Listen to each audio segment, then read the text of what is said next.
मैं गरिमा अग्रवाल आप सभी का वंदन करती हूँ, अभिनंदन करती हूँ। हमारे चैनल पर हम कोशिश करते हैं कि आपको शास्त्रीय भाषा में ना उलझाते हुए बिल्कुल सरल तरीके से आपको सारी व्रत त्योहार की जानकारियाँ दे पाएं। इसी तरह आज भी हमने आपको सारी पूजा विधि बड़े अच्छे तरीके से समझाने की कोशिश की है।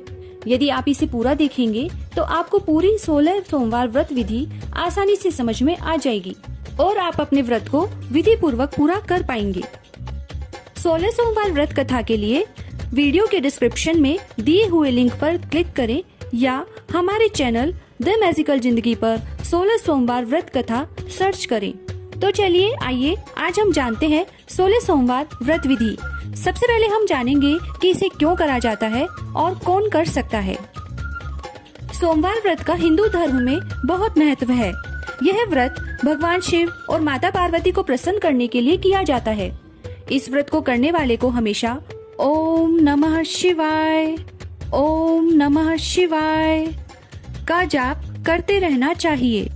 यह व्रत वैसे तो कोई भी कर सकता है, लेकिन अविवाहित लड़कियां वर प्राप्ति के लिए और विवाहित स्त्रियां इस व्रत को लंबे और सुखी वैवाहिक जीवन के लिए करती हैं। अब हम जानते हैं यह व्रत कब से शुरू करना चाहिए। यह व्रत सावन, चैत्र, बैसाख, कार्तिक और माघ महीने के शुक्ल पक्ष यानी अमावस्या तिथि के बाद के पहले सोमवार से करना चाहिए। इन महीनों में यह व्रत शुरू करने से शुभ फल की प्राप्ति होती है। अब हम जानते हैं कि इस व्रत को कैसे करें। सबसे पहले तो यह ध्यान रखें कि 16 सोमवार की व्रत पूजा एक ही मंदिर यानी आपने जो पहले सोमवार को जिस मंदिर में पूजा की है, कोशिश करें कि पूरे 16 सोमवार उसी मंदिर में पूजा करें। एक ही समय और एक ही प्रसाद के साथ किया जाता है तथा किसी और के घर यह व्रत नहीं किया जा सकता या किसी और के घर खाना नहीं खा सकते हैं। 16 सोमवार व्रत गेहूं का चूरमा, केले या दूध के किए जाते हैं। कुछ लोग गंगाजल और तुलसी का पत्ता आदि चीजों से भी 16 सोमवार व्रत करते हैं। इस व्रत को शुरू करते समय ध्यान रखें यह व्रत एक ही तथा निश्चित मात्रा प्रसाद के साथ किए जाते हैं। जैसे आप चूरमे के 16 सोमवार कर रहे हैं तो पूरे 16 सोमवार का प्रसाद आप चूरमा ही लेंगे और इस प्रसाद की एक निश्चित मात्रा होती है।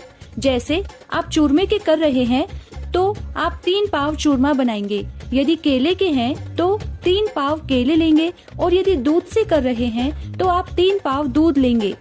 इसके एक पाव के 3 हिस्से करेंगे। इस प्रसाद का एक हिस्सा आप शिव जी को चढ़ाएंगे, एक हिस्सा परिवारजनों को प्रसाद देंगे और एक आप खाएंगे। उसके अलावा आप कुछ नहीं खा सकते हैं। यह तो जाना आपने प्रसाद के बारे में। अब आप यह जाने कि 16 सोमवार की पूजा हमेशा शाम के समय यानी लगभग 4 बजे के आसपास करी जाती है।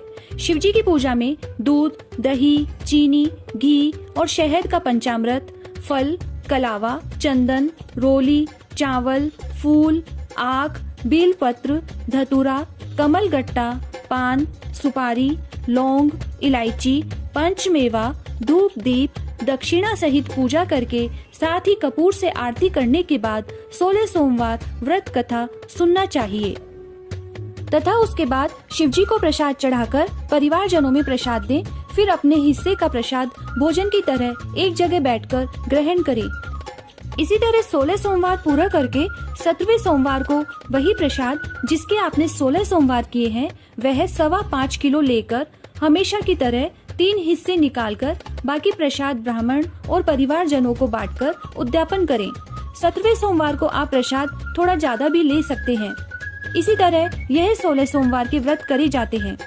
ध्यान रखें यह व्रत खंडित नहीं होते हैं। यदि बीच में कोई व्रत छूट गया है तो आपको वापस शुरू करने होंगे। यदि आप बीच में पूजा नहीं कर सकते हैं तो पूजा घर में से कोई और कर सकता है, लेकिन आप व्रत नहीं छोड़ सकते हैं। यदि आप दूध के 16 सोमवार कर रहे हैं तो दूध कच्चा ही लें। यदि आप दूध कच्चा नहीं पी पा रहे हैं तो आप उसमें पिसी चीनी, सौंफ, काली मिर्च और बर्फ डालकर ठंडा करके पी सकते हैं। इसे आप आराम से ग्रहण कर पाएंगे। इस तरह आप 16 सोमवार करें। यह हमने आपको बिल्कुल सरल तरीके से इस व्रत को समझाने की कोशिश की है। फिर भी यदि आपको कुछ समझ नहीं आ रहा है तो आप हमें कमेंट करके पूछ सकते हैं। यह आपका चैनल आपके लिए है। यदि आप हमारे द्वारा दी गई जानकारियों को पसंद कर रहे हैं तो हमारे चैनल को लाइक करें, सब्सक्राइब करें। जय श्री राधे।